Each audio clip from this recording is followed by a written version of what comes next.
नमस्ते dear students, बहुत बहुत स्वागत है आपका पीटी एजुकेशन चैनल पे।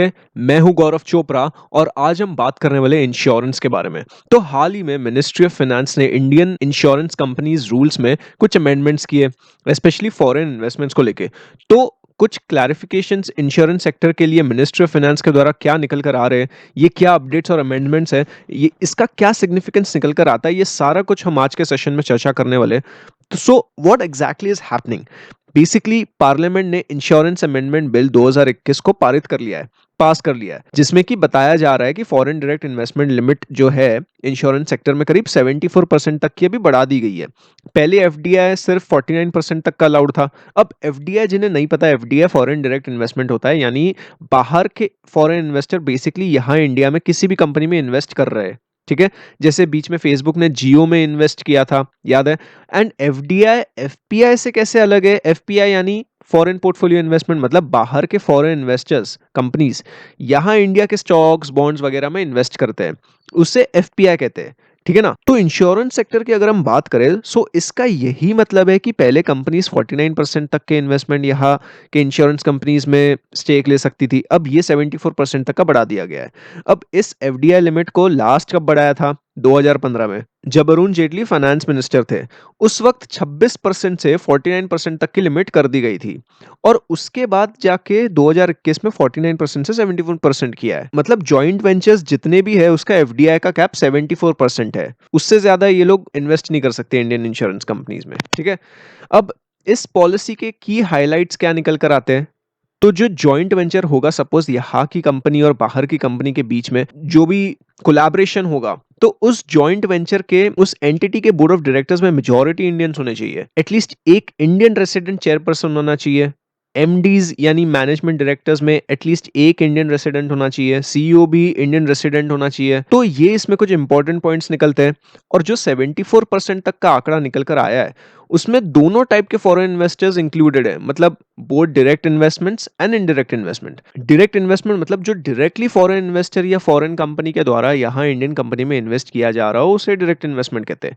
इनडायरेक्ट इन्वेस्टमेंट मतलब क्या? इंडियन कंपनी जो फॉरेनर्स यानी फॉरेन में कंट्रोल कर रहे हैं, विच इज ओन्ड और कंट्रोल्ड बाय फॉरेनर्स, एंड अगर वो चाहते हैं कि इंडिया में कोई भी इंश्योरेंस कंपनी में वो निवेश करे, तो ये इनडायरेक्ट इन्वेस्टमेंट माना जाता है। समझ रहे हो? अगर हम यही बढ़ाई हुई एफडीआई लिमिट का सिग्निफिकेंस समझने की कोशिश करें, तो जो इंश्योरेंस कंपनीज के बेस्ट प्रैक्टिसेस है, यानी methods, techniques, mechanisms and practices, ये सारा कुछ एक ग्लोबल स्टैंडर्डाइजेशन को अचीव करने की शुरुआत यहाँ इंडिया में किया जा सकता है इस एफडीआई के लिमिट के इजाफे पे।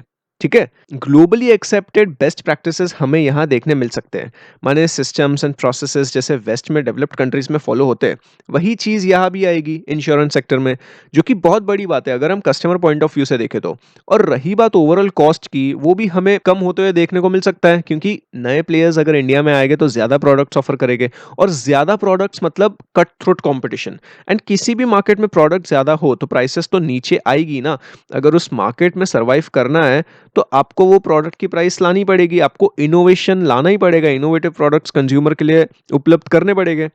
इनफैक्ट आने वाले टाइम में इंडियन प्रमोटर्स के लिए तो ये एक वरदान के रूप में ही साबित हो सकता है, क्योंकि अल्टीमेटली मैनेजमेंट और बोर्ड का कंट्रोल उन्हीं के पास होने वाला है। All the additional capital inflow will help them with the funds to push for growth. ये उन छोटी छोटी इंडियन इंश्योरेंस कंपनीज को भी बेनिफिट करेगा, जहां पे उन कंपनीज के स्पॉन्सर्स इतने ऊंचे स्तर पर कैपिटल नहीं दे पा रहे थे। It will benefit these small players और the ones where the sponsors don't have the ability to put in more capital, and hence it will benefit in strengthening them and increasing competition across the industry. And more over ये local private players की भी मदद करेगा in order to help them and expand all across India, क्योंकि आज भी आजादी के 70-75 साल के बाद भी इंश्योरेंस पेनिट्रेशन लेवल बहुत कम है अगर हम बाकी मुल्कों से कंपेयर करें तो। लोग बीमा खरीदना ही नहीं चाहते, लोग बीमा खरीदने में विश्वास ही नहीं रखते। India has the lowest insurance penetration levels globally.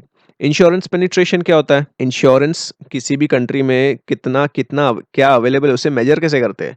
Insurance penetration से। इंश्योरेंस पेनिट्रेशन बेसिकली हमें ये बताता है कि उस कंट्री के इंश्योरेंस सेक्टर का डेवलपमेंट लेवल कितना हो चुका है। मैथमेटिकली ये फॉर्मूला से नंबर निकलता है, premium under return divided by GDP. Premium under return मतलब क्या? प्रीमियम सोल्ड, ऐसे कैलकुलेट होता है ये।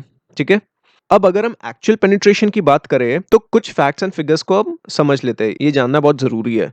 तो currently India's insurance penetration is close to 3.7% of the total GDP compare to the world average of 6.31%। And more over pandemic के चलते लोग अब पैसा अपने हाथों में ही रखना चाहते हैं, उन्हें इन्वेस्ट करने में अभी कोई दिलचस्पी नहीं है, एटलीस्ट अभी के टाइम में। तो लाइफ इंश्योरेंस सेक्टर की ग्रोथ देखे तो ये तो कम हुआ ही है ना पेंडेमिक के बाद। कहा ये 15 to 20% से ग्रो कर रहा था और कहा अब ये 11 to 12% पे आ चुका है। मोर ओवर इंश्योरेंस सेक्टर जो जनवरी 1956 में नेशनलाइज्ड कर दिया गया था, नेशनलाइजेशन का मतलब क्या था, गवर्नमेंट देखेगी ये लाइफ इंश्योरेंस वगैरह ये सारी चीजें, ये 1956 में हुआ था। और उस टाइम 1956 में यानी 1956 में उस वक्त करीब 253 लाइफ इंश्योरेंस कंपनीज थे। आप समझ रहे हो, 200 से भी ज्यादा कंपनीज थे। और नॉन लाइफ इंश्योरेंस कंपनीज भी काफी थे, करीब 107 थे इन द ईयर ऑफ 1973। अब आज कितने? So as of March 2021 life insurance companies India में सिर्फ 24 ही है, 24, एंड नॉन लाइफ इंश्योरेंस 34 ही है। कुल मिलाकर 57 कंपनीज इंडिया में इंश्योरेंस सेक्टर में ऑपरेट कर रही है। समझ रहे हो, ये कहाँ का 57 का नंबर निकल रहा है? 1950, 60, 70s में आप देखिए 300 साढ़े 300 के आसपास कंपनीज थी इंश्योरेंस सेक्टर में। आज कितनी है? 60 भी नहीं है, 57 ही है। तो काफी बड़ा फर्क आया है। एंड कुछ हद तक ये फैक्ट्स भी हमें बताते हैं कि आखिर इंडिया में इंश्योरेंस का पेनिट्रेशन इतना क्यों नहीं हो पाया जितना फॉरेन कंट्रीज में हो रखा है, या जितना एटलीस्ट होना चाहिए था इंडिया में। तो there is certainly an untapped market, specially the untapped rural market. मतलब अभी तक रूरल मार्केट में इंश्योरेंस पेनिट्रेशन बहुत कम हुआ है। तो इंश्योरेंस कंपनीज को simple and easy to understand products market में लाने की जरूरत है। उन्हें ऐसे प्रोडक्ट्स लाने होंगे जो कि एक एवरेज कॉमन मैन या नो नथिंग इन्वेस्टर को समझ आए। कुछ कॉम्प्लिकेशन रखो ही मत, भले उनकी रीजनल लैंग्वेज में उन्हें क्यों नहीं समझाना पड़े, क्योंकि इंडिया में अभी भी 70% of the population still lives in rural areas. और ऐसा नहीं है कि यहाँ के लोगों की इनकम्स नहीं बढ़ी है, बिल्कुल बढ़ी है। There has been an enhancement in incomes and acquisitions of assets. इससे of course इंश्योरेंस कंपनीज के एक्सपेंशन की अपॉर्चुनिटी मिलती है।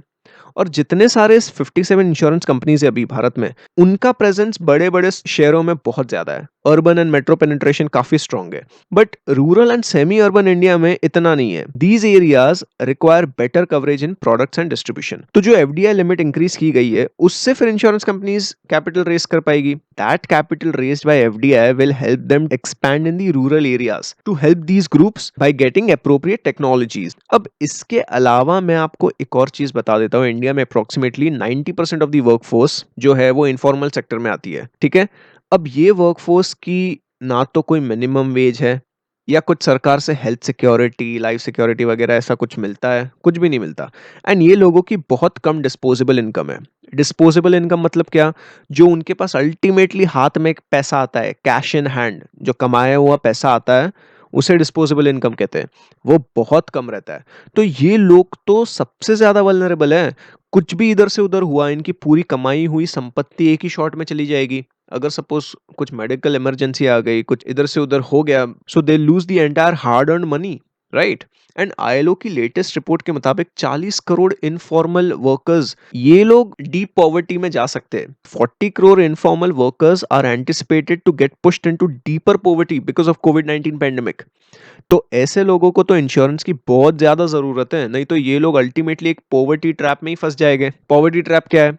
ये जैसे कि आप यहाँ पे ये देख सकते हो, ये एक आइडल पॉवर्टी ट्रैप होता है।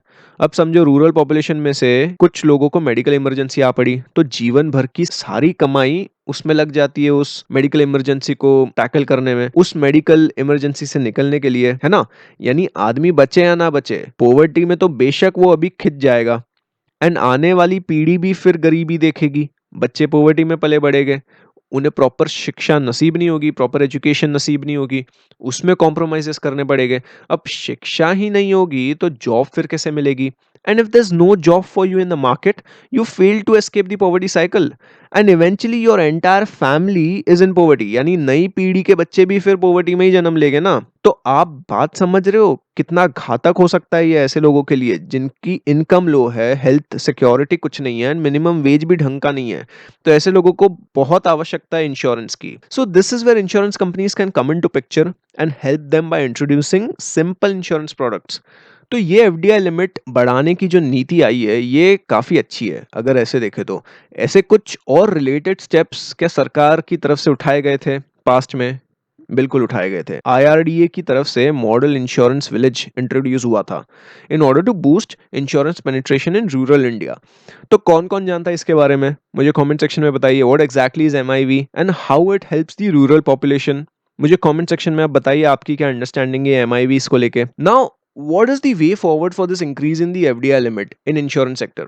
देखिए, ये नीति के चलते कम से कम 3.5 से $4.5 बिलियन का कैपिटल इन्फ्यूजन आगे आने वाले टाइम में इंडिया में आने की उम्मीद लगाई जा रही है, क्योंकि एक्चुअली इंडियन इंश्योरेंस कंपनीज को खूब पैसे की जरूरत है। They need deep pockets in order to build the trust.